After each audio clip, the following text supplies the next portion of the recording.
બોલીએ સદગુરુ મહારાજની જય.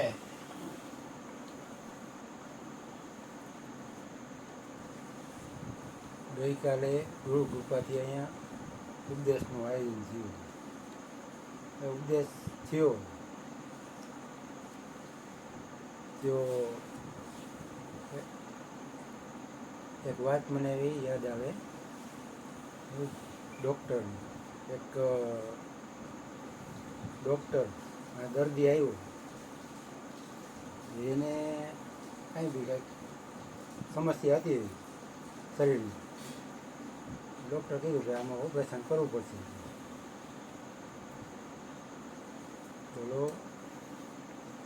થોડોક બીવે, કોઈ બીજી ઓપરેશનની વાત આવે ને બીક લાગે, એટલે ના કરતો માયનો તો કરો. એ ઓપરેશન થિયેટરમાં લઈ ગયા. પછી એ બીક હતી. ડૉક્ટર સાહેબ કે ધ્યાન ના જોઈ કે મારું પહેલું ઓપરેશન છે. ડૉક્ટર સાહેબ કે મારું પહેલું જ છે. ઓય બાપરે.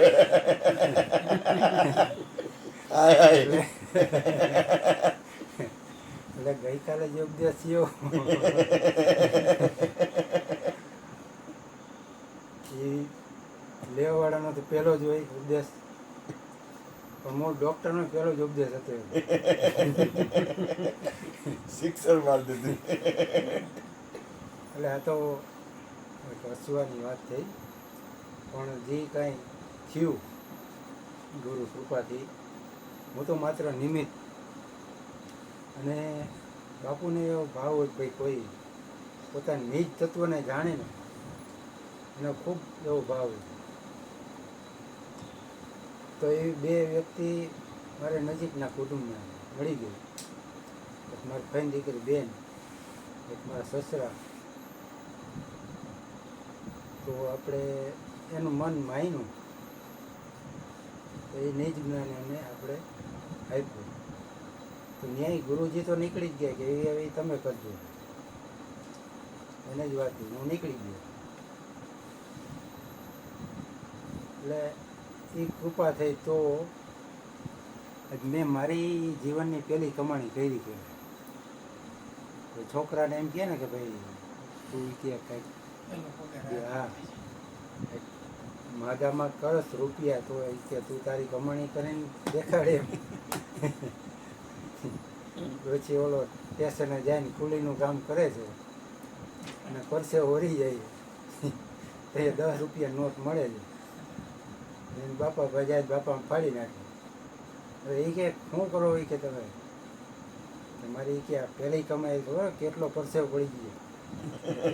તું માગતો ત્યાં તને ખબર નથી પડતી કે રોજ 100 રૂપિયા આપો ને મારો વાપરવા જોઈ છે.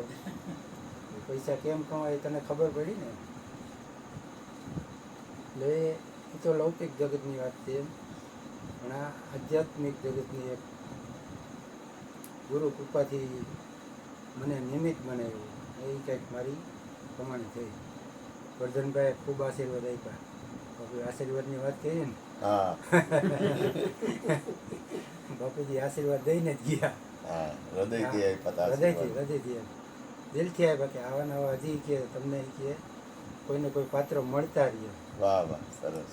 બોલીએ સદગુરુ મહારાજની જીવન છે ને, જીવન. વાત થઈ ને નાના મોટાની વાત થઈ. મને યાદ આવે